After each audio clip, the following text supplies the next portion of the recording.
Hello everyone, welcome back to Skillweb. In this video, I will show you how to download Twitch clips.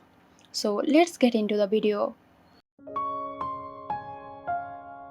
First, open your Twitch and select on your favorite streamer channel.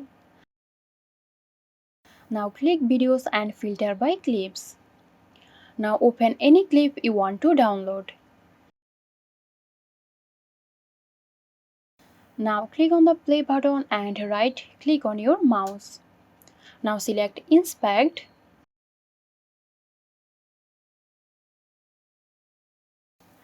Scroll through and you will see a text with link.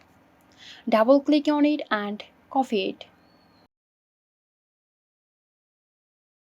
Open a new tab and place it there. It will automatically download your video. So that's for today.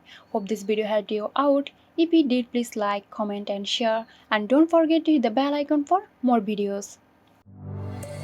This video is sponsored by Zerosoft. Zerosoft offers graphic design, UI UX design, digital marketing and web development. Elevate your brand with Zerosoft today. For more details, check the description box.